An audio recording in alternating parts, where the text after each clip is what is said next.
Good afternoon and welcome to the 5,280th meeting of the Rotary Club of Tulsa, District 6110, Club 2500. If you can believe it, Bill Miller from Bank First is sitting back there today. Bill, it's good to see you. Glad you made it out today. So glad all of you came. We're glad you're here. You're going to be glad you came. We've got, and I sound like a broken record, we've got another great program for you today. Before we begin, we're going to start with invocation and pledge by Ashley Cutshaw, followed by guest introductions led by multiple Rotary Award winner, past President Chuck Wilson.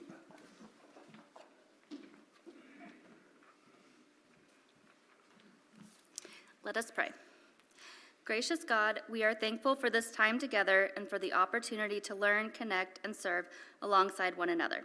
Remind us that meaningful change often begins with simple acts of kindness, steady commitment, and a willingness to help where we are needed. May our conversations today encourage understanding, strengthen our sense of community, and renew our dedication to serving others with generosity and respect. Guide our actions so that what we do today reflects service above self. Amen. Please join me in the Pledge of Allegiance. I pledge allegiance to the flag of the United States of America and to the republic for which it stands, one nation under God, indivisible, with liberty and justice for all. Thank you.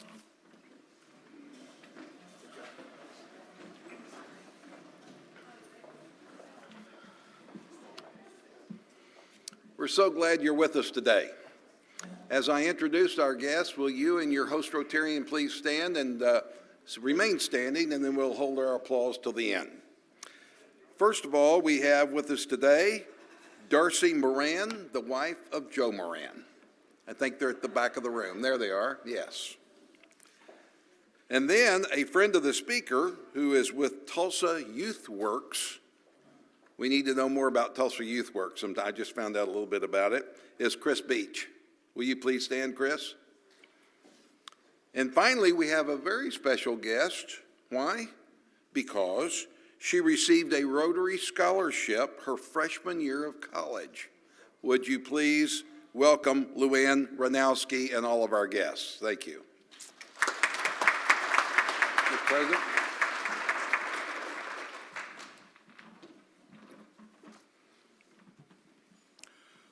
We got a little Rotary DNA for you today. This is pretty meaty. This is not a vegan-based Rotary DNA for you. One of the most enduring parts of Rotary is something we all know by heart: the four-way test. Simple in its wording, powerful in its application, and timeless in its relevance. Four-way test was created in 1932 by Rotarian Herbert Taylor at a time when ethical leadership was desperately needed in the face of the Great Depression. He was faced with saving a struggling company during the Depression, and he believed that success should not just be built on profit, but on principle.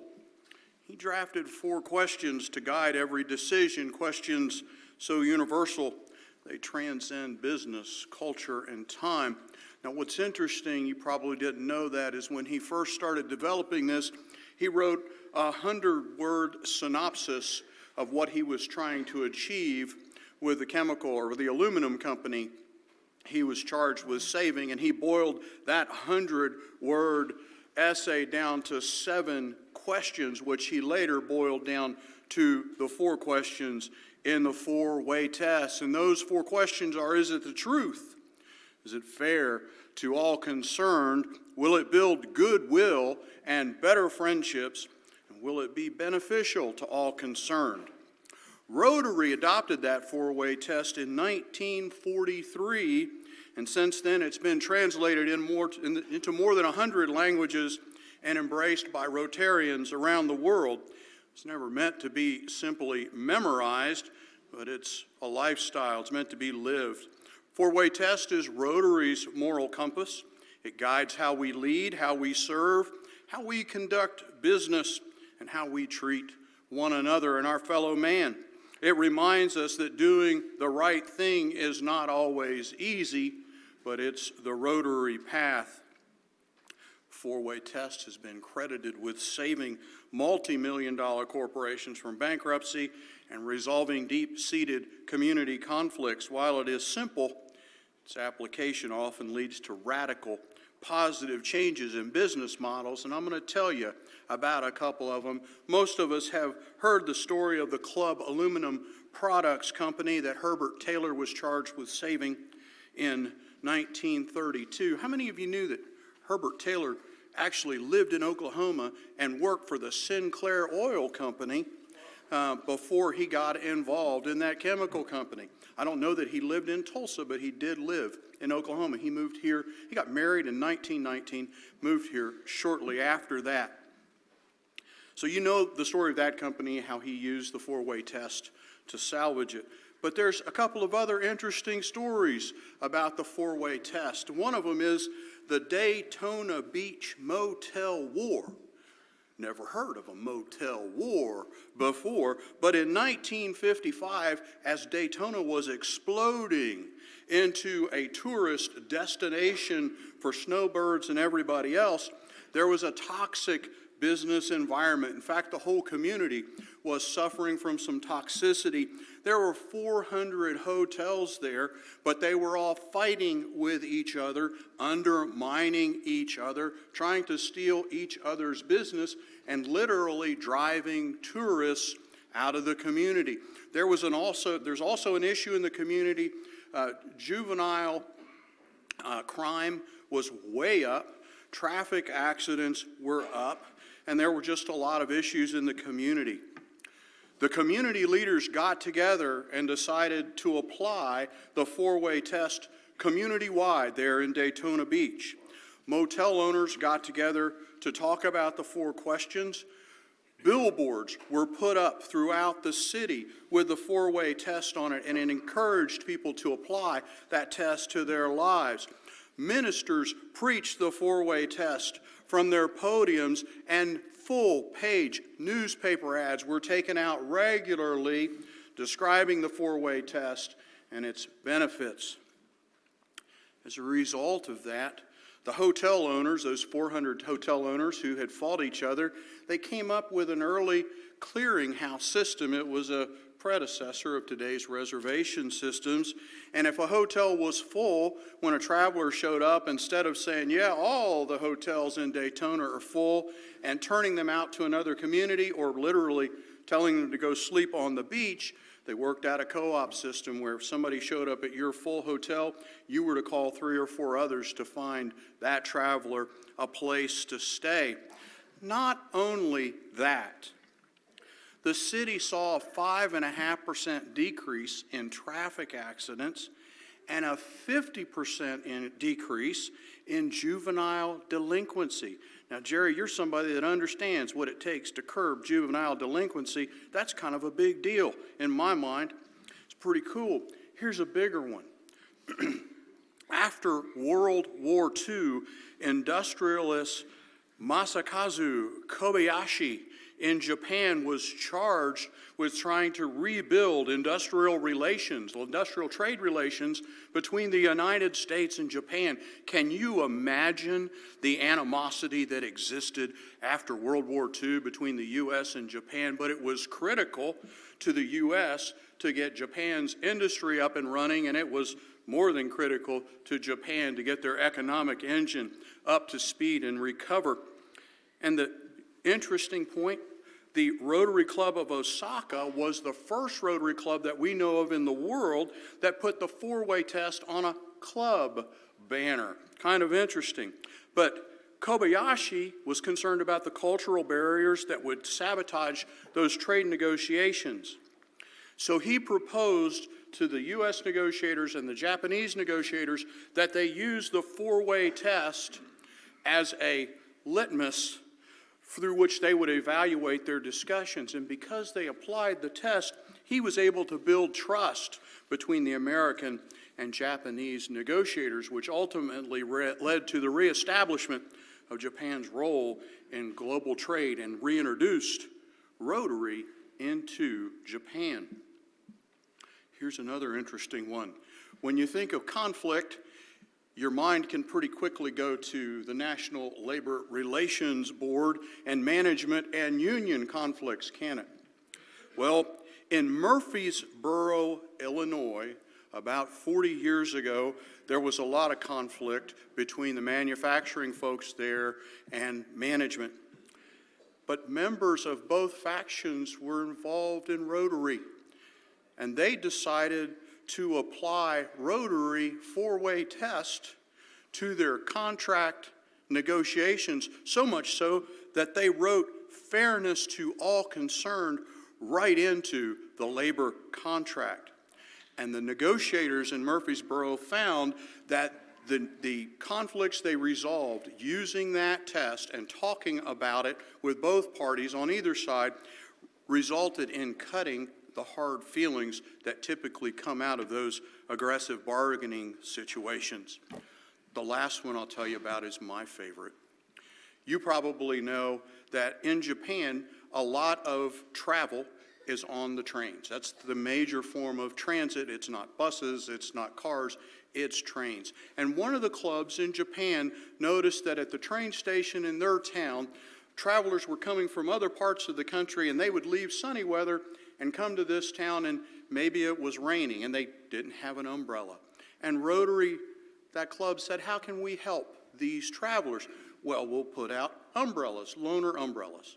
Well, that's a great idea, except most of the umbrellas were used once and then gone. But they did something interesting. They printed the Rotary four-way test on the inside of the umbrella. When you open the umbrella, there's the four-way test. And guess what? They got all their umbrellas back. It was remarkable. Just being reminded of those standards changes the way we look at things and helps us better consider the position of the party on the other side. Earlier today, we had a four-way test speech competition, and you're going to hear in just a moment from the winner of that competition. It's inspiring to see this legacy carried forward by young people who are learning to think critically, speak thoughtfully, and lead ethically. And I will tell you that their applications of the four-way test is different than anything I've talked to you about here today, but appropriate.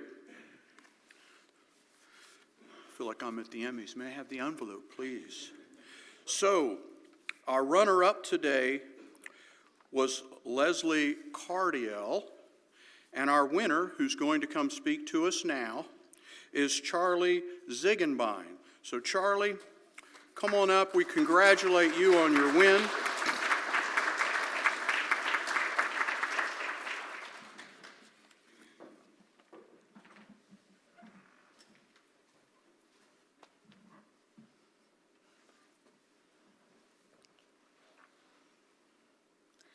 There are many things I have done throughout my life where I have had consequences to my actions. Whether it was sweeping the toys I was supposed to be cleaning underneath the couch, or cheating on my freshman Algebra 1 test, which, in all fairness, those polynomials did not click at 9 a.m. on a Monday. However, in every situation, I was given a chance to be held accountable, a chance to right my wrongs. However, there are many children like me who make mistakes, life-changing mistakes, who are faced with injury rather than a chance at responsibility. In the juvenile criminal justice system, there's debate over whether punitive justice or rehabilitative justice will give these people a chance to right their wrongs. Today, using the four-way Rotary test, we will examine which system will actually give them a second chance. First, is it the truth? The truth in the criminal justice system is really which system actually leads offenders to not wanting to commit crime again. To answer this, we'll look psychologically. As the American Psychological Association finds, with rehabilitation, there's an inherent need to look at the root cause of a situation to see how we can change that action. This is accomplished through education programs to develop skills, cognitive behavioral therapy to change cognitions, and even counseling to address mental illness or substance abuse. On the flip side, when we look at punitive justice, we actually see that they simply use punishment as a sort of vengeance for their actions. And we can see that the National Institute of Health actually points out that this solution damages health more than any other, because the way they utilize depression, anxiety, and trauma is simply not going to fulfill their promise. So, when we look at which system is the truth, we clearly see that rehabilitation fills this out. Secondly, is it fair to all concerned? The way we evaluate this is seeing who enters the system and how they're treated within it. Who enters the system is the same in both worlds. We see that the National Institute for Justice actually points out that minority youth have harsher sentences and lead to racial discrimination, as just last year there was a 10% increase in racial discrimination across 23 states. After these minorities are already treated harshly, we see it is imperative that how they are treated in the system must be fair to give them their actual right choice.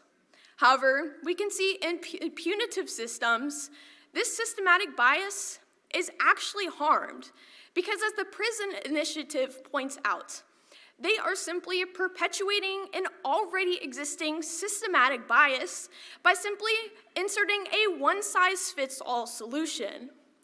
And we can see this solution doesn't address the disproportionate reasonings for why these people are there in the first place. However, when we look at rehabilitation, we can see that if implemented properly, that they are able to rebuild the lives of these citizens regardless of race or why they're in the system to begin with. This is done through the processes we already see in the first step. So when we look at which system will fulfill the second question in the four-way test, we clearly see rehabilitation fills this out. Thirdly, we can see, does it build goodwill and better friendships? And the way we'll evaluate this is seeing how offenders are able to reconnect whenever they are out of the system.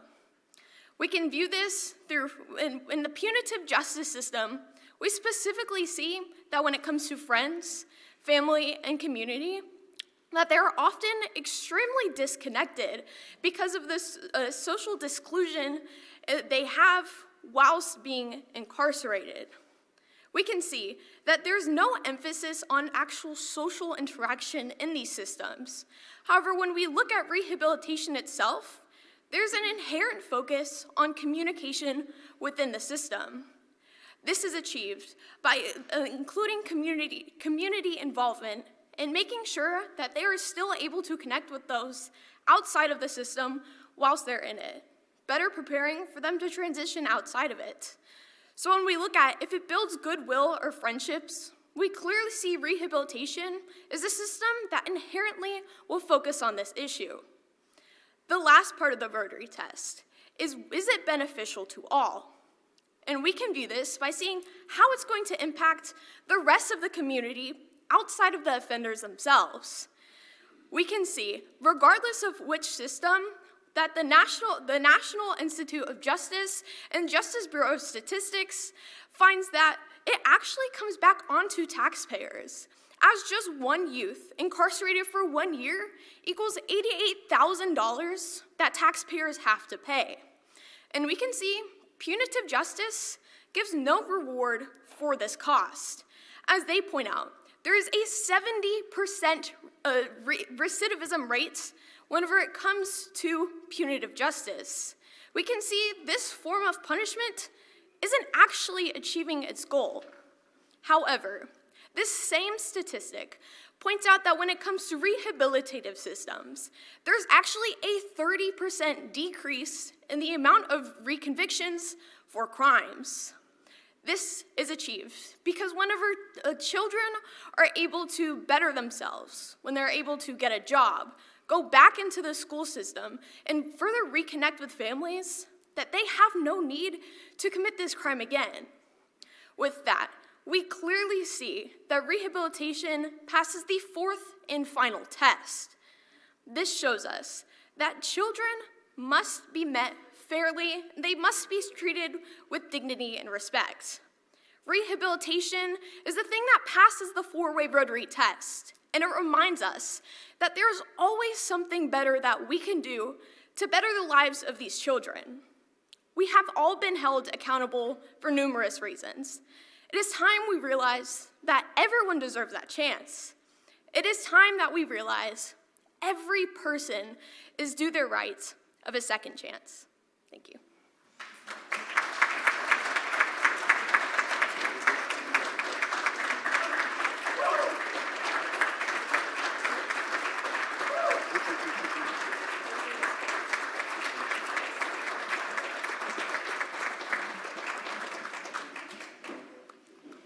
You know, we have another Rotarian who's here today that doesn't get a chance to join us very often.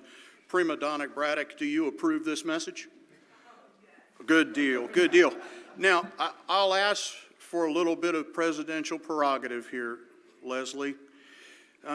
We've heard from Charlie. Would you mind giving us your presentation as well? I know it wasn't scheduled, but she talked about AI and tied it to the four-way test. I thought it was pretty clever. Would you all like to hear it?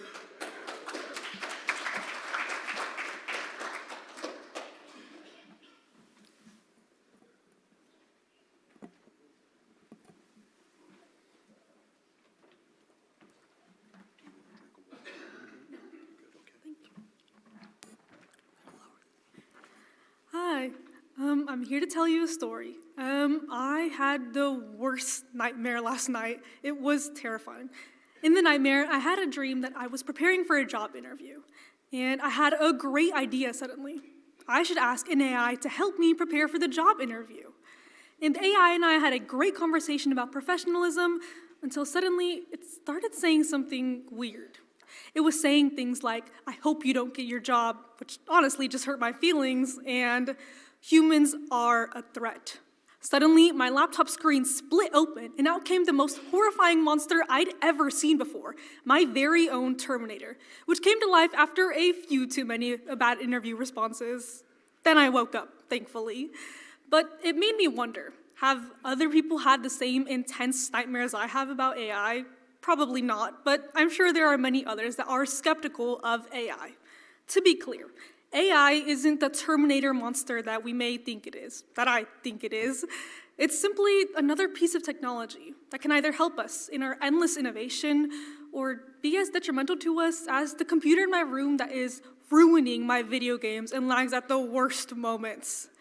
So, the only thing that affects how AI will affect our future is our own actions and how we respond to AI. Specifically, whether we decide to provide guidance to AI through enacting federal regulations on AI. So today, we'll be discussing whether AI needs federal regulations through the four-way Rotary test.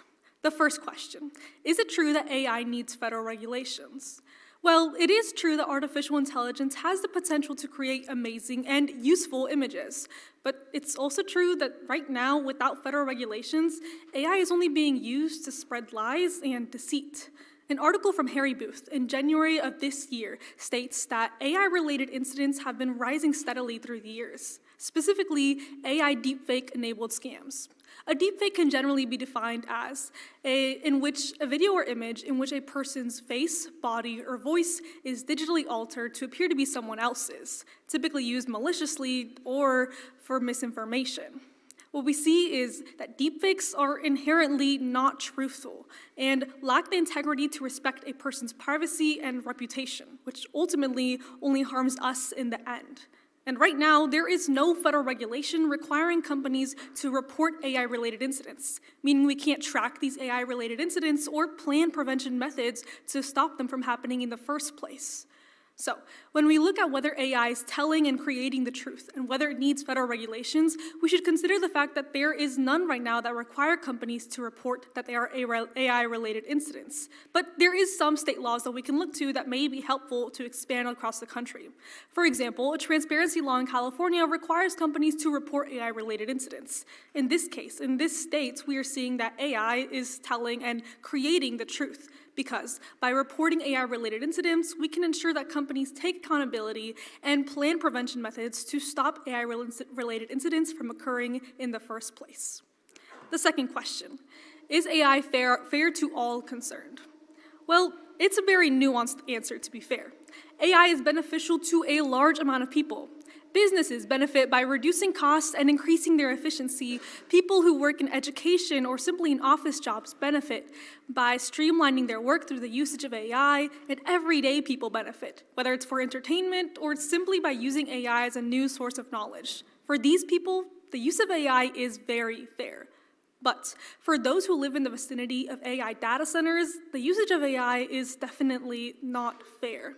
An article from the Lincoln Institute in 2025 states that some data centers can require up to 5 million gallons of water every day, which is as much as a city of 50,000 people, and can draw electricity from 10,000 to 25,000 households.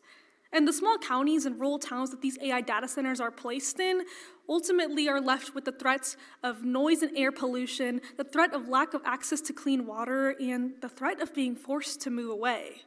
Currently, there is no federal regulation requiring AI data centers to account for the harms they may inflict on surrounding communities. But there are several executive orders in place that only enforce the harms. So right now we are seeing AI is not fair to all concerned, especially AI data centers and the environmental harms that they cause to the surrounding communities. But it can be fair if we acknowledge these environmental harms through creating federal regulations that require AI data centers to ensure that they mitigate the environmental effects that they cause to the surrounding communities. The third question is, will AI build goodwill and better friendships? Well, right now we're seeing the exact opposite. AI is only harming socialization and decreasing opportunities for friendship. We see in an article from this January in 2025 that states that the main use of AI is for therapy and chatbot companions. Although it may seem helpful to have AI as a seemingly accessible therapist, the rising number of cases in which people become emotionally dependent on AI tells another story. AP News reported in 2025 that 70% of teens have reported using AI chatbot companions, which is pointing to a decrease in social interaction, especially among youth. And for those who may have mental illnesses or who are in an emotionally vulnerable time of their lives and are using AI chatbot companions, we see an increase in emotional dependency bonds, which only harms the user in the end. Right now, there are no federal regulations that prevent AI chatbot companions from increasing isolation with their users. But there are some laws that we can look to in other states. For example, once again, California has a law that it works to enact safeguards in AI chatbot companions to prevent the isolation that may occur, especially in young people. Laws like these are essential across the country to ensure that we are addressing the harms and ensuring that AI will take a part in truly building goodwill and increasing friendships. The last question, is AI beneficial to all concerned? Through the last 3 questions of the Rotary 4-wave test, we've seen that right now, AI isn't beneficial to all concerned. Despite the countless benefits to everyday people and businesses and people who work in administrative and educational jobs, we see that the damages continue to exist and persist in damaging people's lives. But that doesn't mean that it always has to stay that way. Federal regulation can be possible to decrease the harms that we are currently seeing from AI and can make the result that AI can be beneficial to all concerned. And once and for all, we can finally prove that AI isn't the Terminator that we all thought it was. Thank you.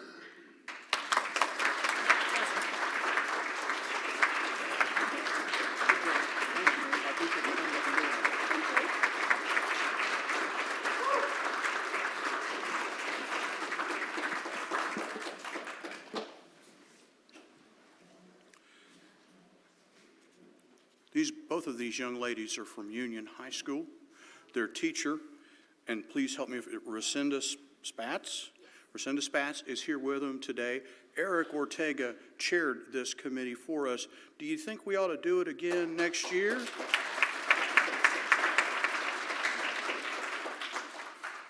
Thanks to everybody who made that competition possible.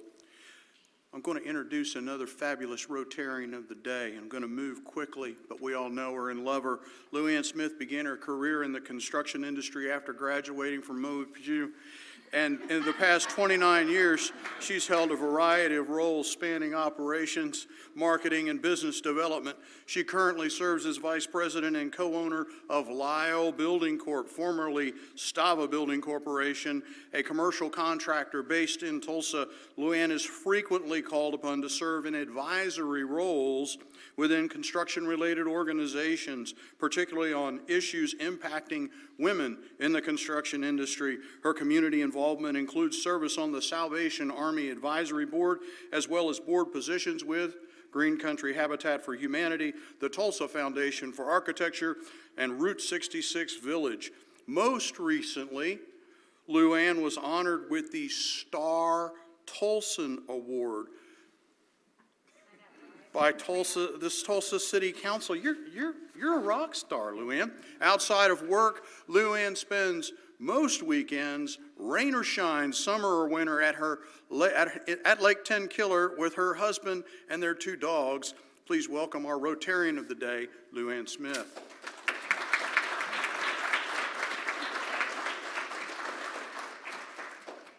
I think it's a little unfair that I'm packed in between these lovely ladies, Carl, and then Kajanga. That's just not fair. I'm going to make this short. I'm going to shorten it by about half, so everyone wants to hear KJ speak. So Kujanga Jackson, known as KJ to many, is the CEO founder of Solos. Solos builds immersive tech solutions. It is absolutely amazing. I had the opportunity to experience some of his work at ORU, and I was blown away. Did you see that? I just folded it in half. He was born in Inglewood, Los Angeles. KJ has always had a desire to help raise up a generation of leaders and innovators. He believes that every man, woman, and child is endowed with a seed of potential. This seed, when cultivated in the right environment, has the ability to produce far more than the bearer of that seed even can realize. He puts every bit of this into action every single day.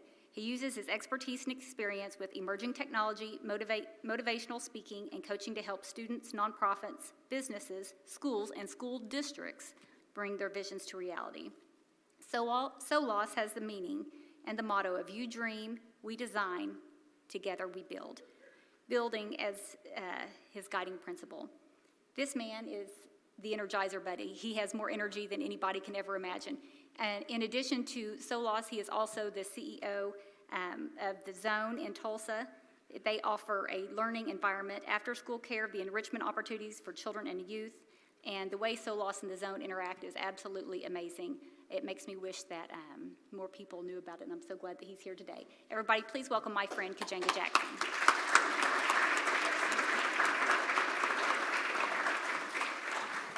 Well, good afternoon, everybody. So my name is Kujanga Jackson. I'm going to teach you the easy way to remember my name. How many of you have ever played the building block game Jenga? Okay, so Jenga is a Swahili word that means to build, right? And so my name, Kujanga, my parents took 3 words from the Swahili language, Jenga being the root word, and they mashed them together, and they made Kujanga. So Kujanga means to build, to be strong, and to be number one. And so no trauma or pressure as a child. When your older brother's name is Reagan, named after President Reagan, and your younger brother's name is Marcus, and then you're in the middle, Kujanga, this Lion King moment, right? But honestly, I start with that in my name and the meaning because I am a builder. It means to build. I have been building since I was 6 years old. I remember at 6 years old taking apart a radio. I couldn't understand how this sound was coming out of this box, and so I needed to open it up and see where the voice was on the inside. I remember when the VIC-20, some of us are old enough to remember that. Yes, I am old enough. I am 50 years old, getting ready to be 51. But the VIC-20, Commodore 64 era, right? My parents saved up and they got the VIC-20 computer, and I could not wait for everyone to go to sleep, because as soon as they went to sleep, I went downstairs and I wanted to take it apart, because I didn't understand how this thing was. You could type here and it would worst whooping I ever got in my life. But honestly, like, I have always had this incessant desire to mess with tech, to build tech, to dissect tech, and then not only to take it apart to figure out how it works, but then also to try and put it back together and make it better. And so, again, my name and the meaning, to build, to be stronger, to be number one, it's kind of followed me through every career path in my life, because as Luann mentioned, I'm not only the CEO of Solas, and I've been building tech for startup companies for 25 years.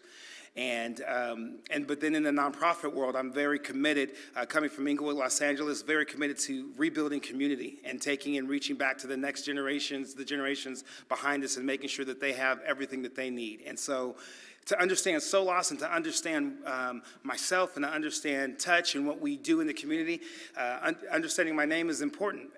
But this helps us understand why bridging technology and education is such a passion for me. Again, you've had speakers that have talked about AI. AI is one of my best friends, right? For many people, AI has been a good friend. Like, I can tell you, honestly, I was part of the first group of 500 people with ChatGPT 2 years before it released to the public. We were a Microsoft Solutions partner. We were in the Microsoft Startup Program. Microsoft had given us over $1 million, and they gave a builder all the tools in the world to build whatever he wanted to build. And I actually got invited to be a part of their in their AI part and to do some great stuff. And so our kids in our after-school program were using ChatGPT 2 years before it was ever released to the public. And so when it came out, all the kids in the zone were like, oh yeah, we had that 2 years ago. And everybody was like, no, you didn't. And it was like, well, actually, yeah, they actually did. We were actually using it and testing it. But what we're going to look at today is we're going to look at just bridging this gap between technology and education. So Solas is my tech company, Touch is my nonprofit, and so the things that we do nationally, we also do very, very much locally. And we do it here in Tulsa through the Zone Academy. And the Zone Academy, just to give you a quick little bit of information about that, is that the Zone Academy is 19 years old. And so we are about less than a mile and a half away from here where you're seated. And so we are the longest running 21st century community learning center program in the state of Oklahoma, the third longest in the nation. And basically, if you're not familiar with 21st century, it's a STEM-based federal grant that goes to all 50 states, and you really emphasize a lot of stuff that goes with tech and 21st century skills. And so we've been doing it the longest in our state, and like I said, the third longest in the nation. And so for me, being a technologist and a tech guy, we've had the great opportunity of looking at where education is today, because education, if we're being honest, is always one of the last to make adoptive measures to keep up with things that are happening in tech, right? It's unfortunate, but that's just a reality. And so for us, it's always been great because we have a direct line of where I have these great ideas or things I think might be great ideas, and we actually have a direct mechanism to implement those. And so the Zone actually operates out of 7 schools here in Tulsa. And so, again, they're 19 years old, and we've been in there. So a couple education projects that we've done around the city. We did Greenwood Rising. We did a walking tour app. We did a curriculum for all of TPS and for the state, just around the Tulsa Race Massacre, the Holocaust Legislation Coalition with the Jewish Federation. We did an app for them, an education app teaching around the Holocaust. Out of DC, 51 Steps of Freedom, chronicling the Civil Rights Trail and all of the different stories as you go through DC. We developed the educational walking tour app for them. And we just recently finished here about 2 months ago a project that was a bipartisan project out of South Carolina, out of the city of Hilton Head, to actually tell the story of the Gullah Geechee people. And the Gullah Geechee people were the first West African slaves that were brought over here to the U.S. And it was a very fascinating experience because, again, the slaves that were brought over here were brilliant. They were excellent farmers. They had all kind of horticulture and expertise. And so we've been building education apps, not just for the school districts and the systems, but we work with city governments, local governments. We work with nonprofits. And so that's kind of our realm of what we do. And so let's go into 3 of the main gaps that are core to me that our company tries to deal with when it comes to education. And we're going to make this a little interactive just to make sure that you're with me. And here's the question. If a student wanted to be an athlete or an actor or actress, what could they do to start preparing for that dream? Somebody call something out. What could they do? Acting lessons? Research? Start singing in your church. Amen. I agree with that. Start singing. High school play. Anything else? Practice. There's the word I was looking for right there. Every answer was correct, but it's practicing, right?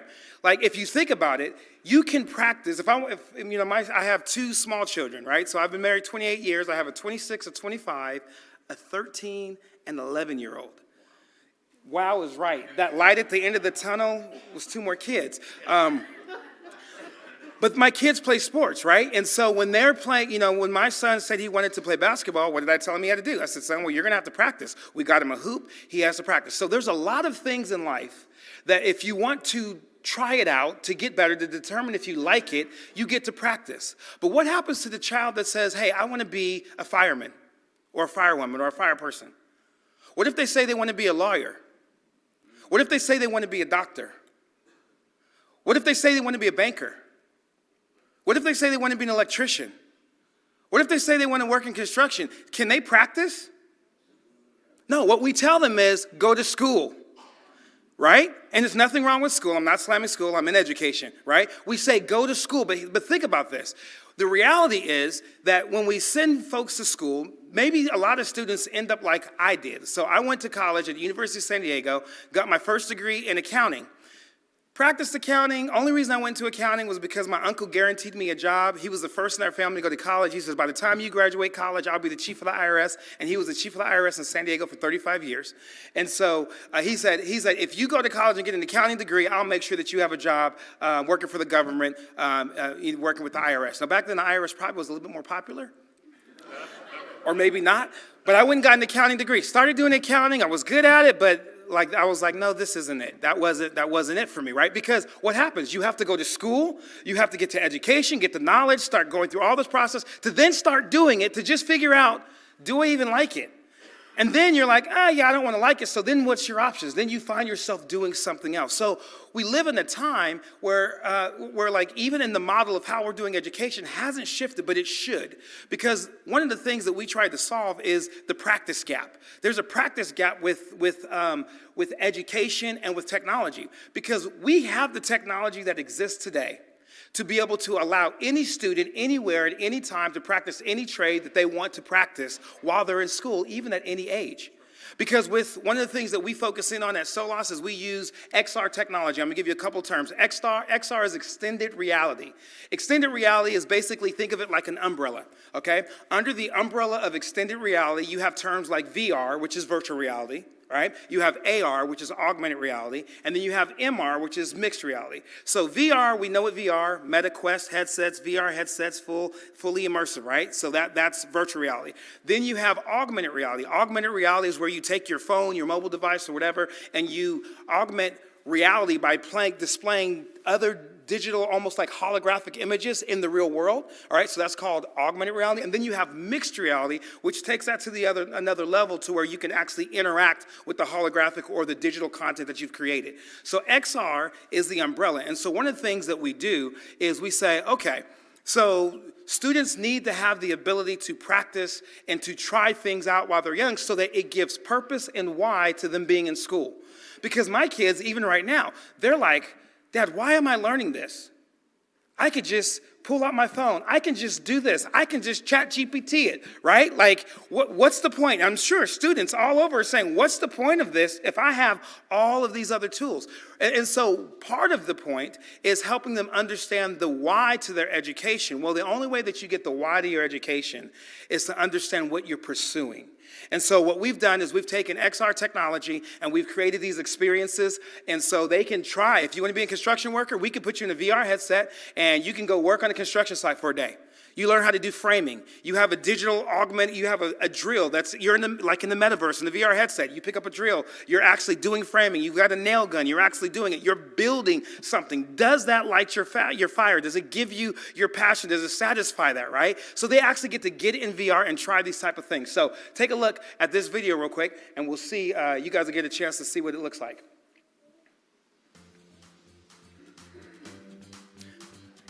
Forgive the dance, but when we're showing this to kids, we got to get them engaged.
And so you can see, you name the field, you name the vocation, you name the workforce development path, they can practice. So we're using technology to kind of solve that solution of the practice gap.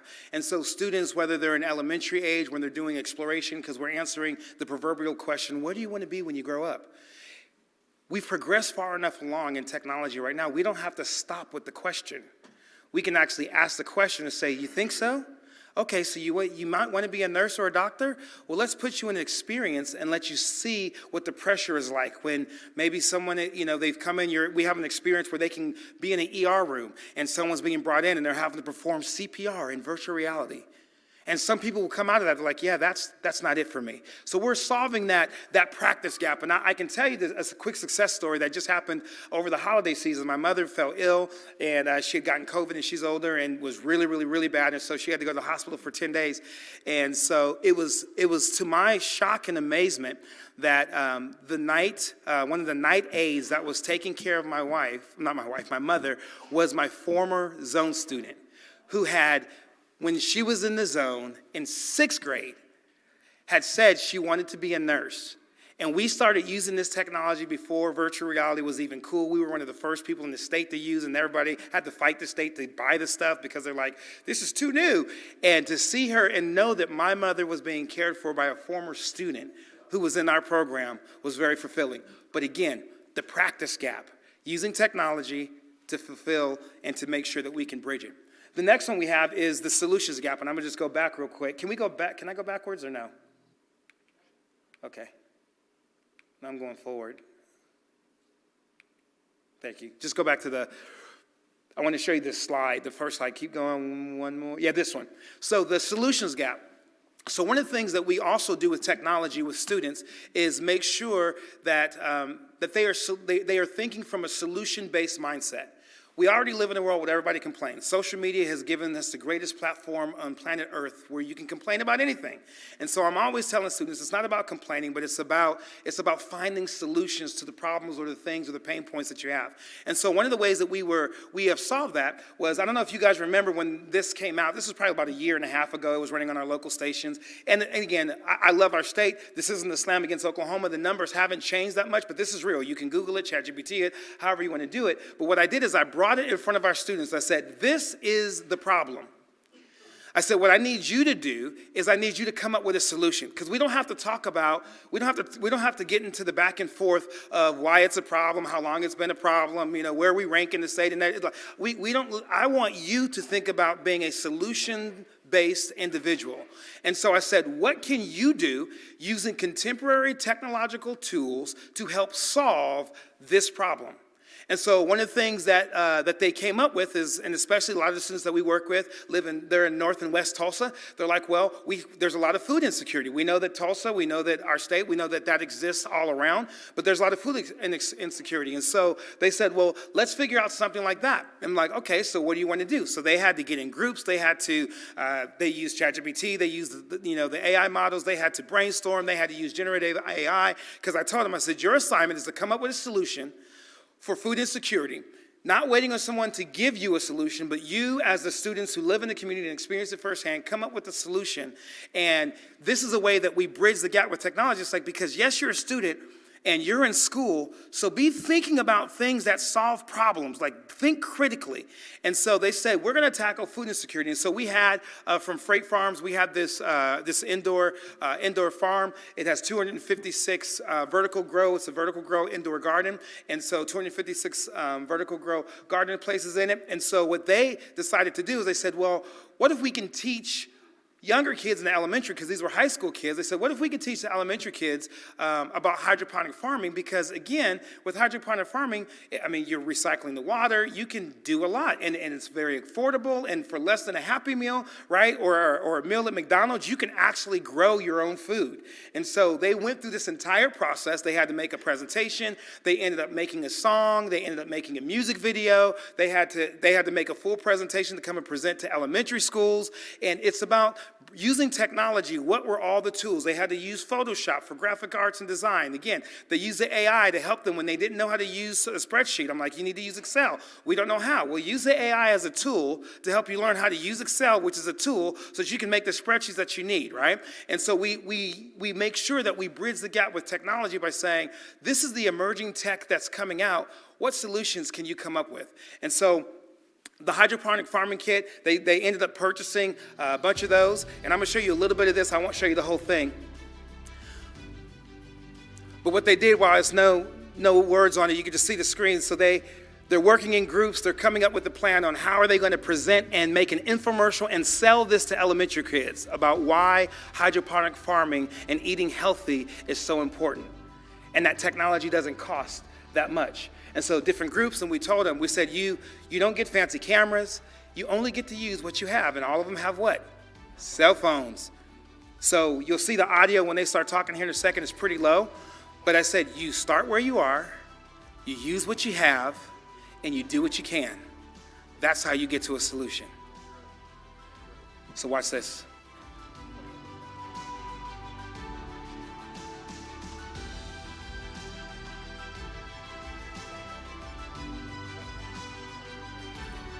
One of our students, she's very artistic.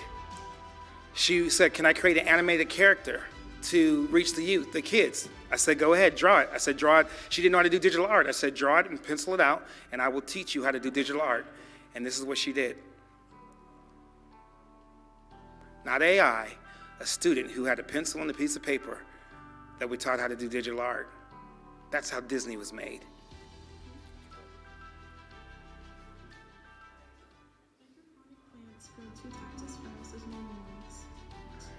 Fact number 2, hydroponics grow more produce than the soil grown.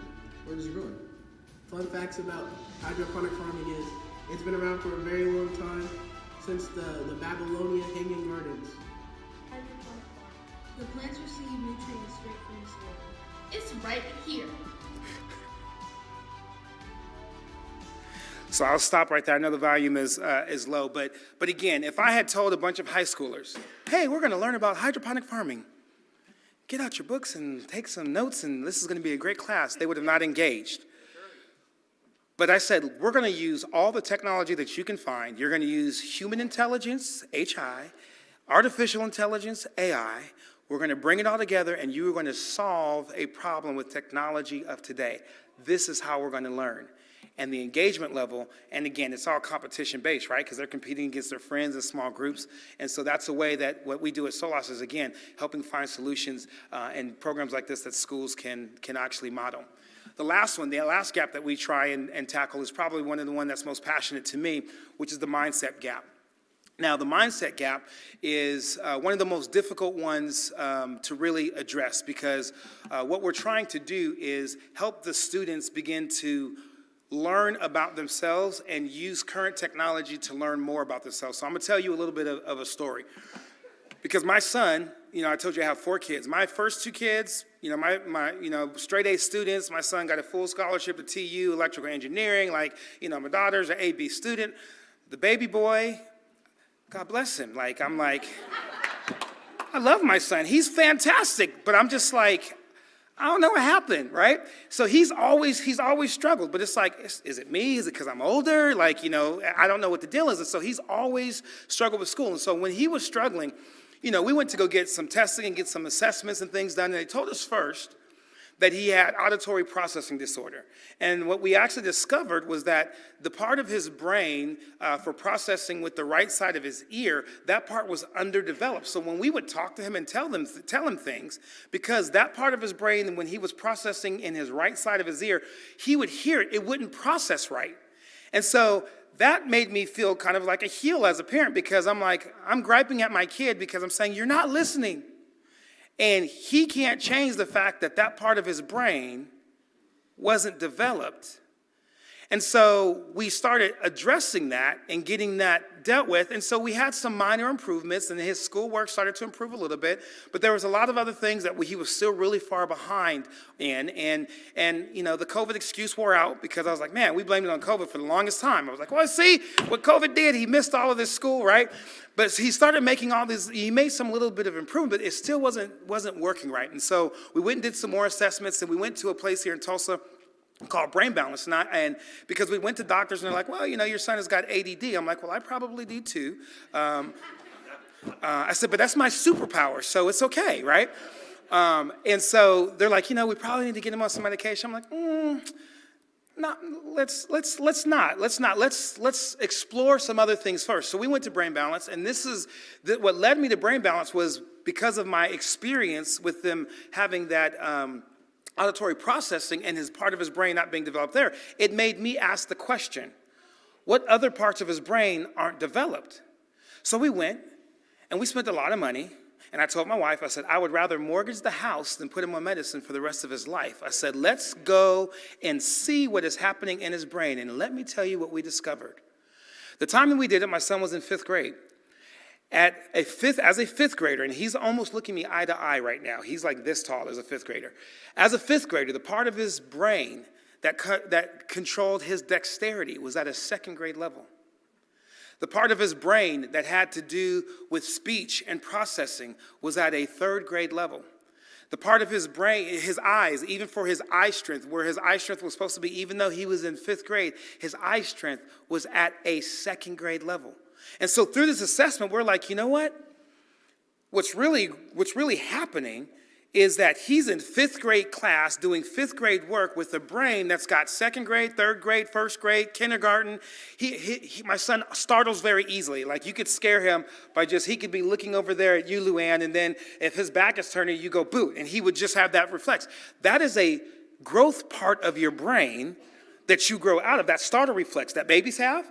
That part of your brain develops. And so that's what was affecting him. And so what we discovered, we spent a lot of money, we went through the process, and we gave him a reading test and all of these things where he was behind. As a 5th grader, he was reading at a 1st semester, 4th grade level. We discovered that, you know what? Neuroplasticity, cognitive training, we needed to do some training of his brain, just like you do push-ups to get your muscles and get them stronger. You can do push-ups for the brain. That's what cognitive training is. So one of the things that we do with technology is we do cognitive training. Not just with kids, not just with teens, but with adults, because just because you're 50, Kujanga, doesn't mean that every part of your brain is 50, right? You probably know some adults like that, right? And so what we discovered with that, not every part of his brain was where it needed to be. So we're like, okay, well, we've got all of this tech in the world today. Like, how many kids are sitting in school and they're getting more homework, or they're on an IEP and they're having, oh, you can't write in cursive. Here's 6 more spreadsheets. Here's 6 more worksheets. Mom and dad practice, right? He can't do his math. Well, you know what? He just needs more. He needs more. He needs more. He needs more, right? We went through the program. After 3 months, we started seeing tremendous improvements. After 6 months, let me tell you what happened after 6 months. After 6 months, my son ended his 5th grade year at an 8th grade reading level. We did not read one extra book, because what most people don't know is that reading fluency is tied to eye strength. Your eye strength determines how fluid you read, because there are machines, and this is one of the things we're working to get. They're about $8,000 at the low end, but there's these machines that can actually, with technology right now, they can infrared your eye while you do a reading test. And what you think is happening with the normal readers, that as they're reading across the line, that their eye is just following it, and they're stopping because they can't pronounce the word. But do you know what's really happening? Their pupil, their eye, is jumping all over the page, and it's not detectable by the human eye. So when they're there and they're phonetically not able to bring it together, it's not necessarily because the phonics aren't there, but it's because the eye strength isn't there, and the eye strength isn't there, so it's like ADD, right? Their eyes are jumping all over the page, so their reading fluency is affected. And so when we go through this whole process and we see these amazing trends for my son, and he is an AB student right now, and I'm not doing homework anymore, thank the Lord.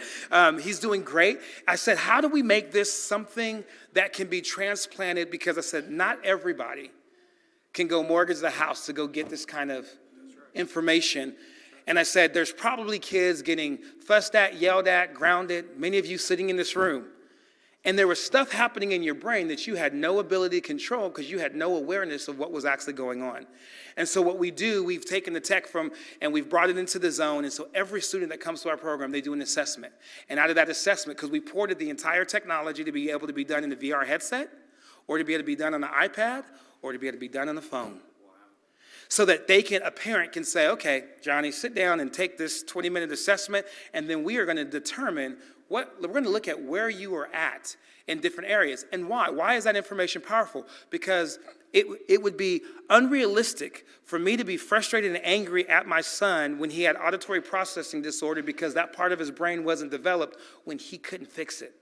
When I thought he just wasn't listening and he could focus on a video game and he could focus to do stuff with his friends, hello parents, right?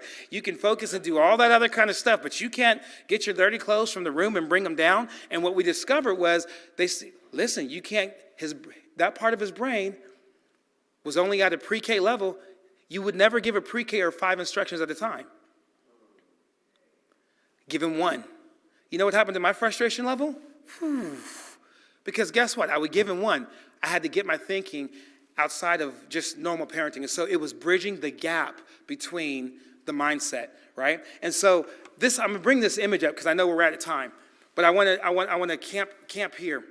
You may have seen this image before, and it probably stirs all kind of thought processes in your mind. But what I want you to look at is that last place, because we've seen, what equality does, give everybody the box. What equity does, some people need more of a box. The reality is some people just have more box. Like, again, with my son, I could take him to get the scans to figure out what's going on. The average person could not, right? And so that was reality.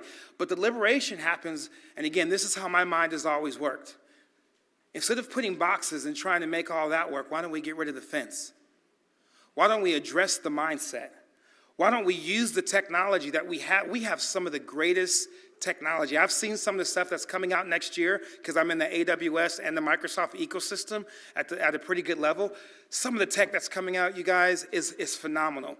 But we've got to make the bridge to say, hey, how is this going to help make our students, our children, these generations that are in school, how is it going to make them better so that we can get rid of the fence so that everybody can enjoy? Last point that I'll leave you with. Traumatic story for me as a kid. I was terrified of bees because I had a run-in with the queen bee. Anybody remember what a queen bee looks like? They're big, right? So as a kid, I was scared of queen bees. And I'll never forget, I ran in the house one day, and my mom was like, I ran through the house, broke the screen, and my mom yelled at me. She's like, what are you doing? I'm like, there's a queen bee outside. And I wasn't scared of the regular bees. I was only scared of the queen bees. And she's like, why are you scared of the queen bees? I'm like, because it's a queen bee. I'm like, it's more dangerous. It's different. She's like, the queen bee is nothing different than the regular worker bee. And I didn't believe her because I'm like, Mom, have you not seen them? They're big, they're fat, they're fast, right? But as I grew up and learned a little bit something about bees, I learned something pretty important. Queen bees aren't any different than a worker bee. A queen bee isn't born a queen bee. A queen bee is made. The way that a queen bee is made is because when that larva is born, the hive picks the queen, and that queen gets that queen, whoever it is, because that DNA and that larva is the same as every other one. But that one that they identify gets a different diet than any of the rest. It's like a royal diet. And because of what it eats, it becomes something more. What's introduced into its system makes it become something more. Why do I leave you with that? Because you've heard the phrase, well, that person is just a born leader. Leaders aren't born, they're cultivated. Right? Potential has to be unlocked. And so what we have the opportunity to do, again, using technology, working in the education sector, working in community, is bridge the gap so that we can make kings and queens out of the students that we see in our city. Thank you guys for your time. I appreciate it.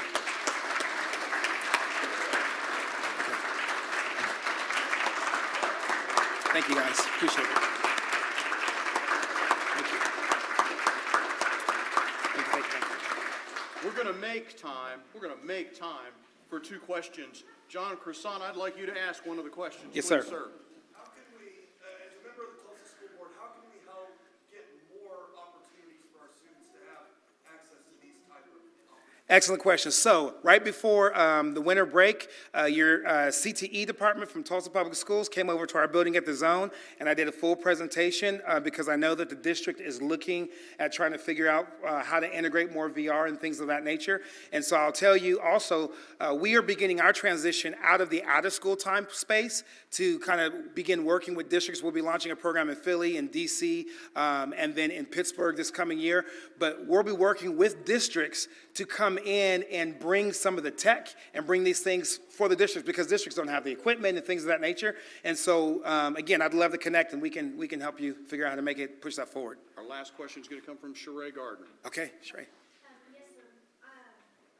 My son didn't get that opportunity. He's 32 now, and he has a process sensory. And they had him on ADD pills, and it's a class C narcotic. I won't tell you how I know, but it is. Yes. However, my question to you is, how can we make this where you can come in, because he went through IEP, I fought the schools, but he's a molecular biology degree holder. He didn't let that stop him. He gave up lunches, he gave up everything, so he's a super stud. Right.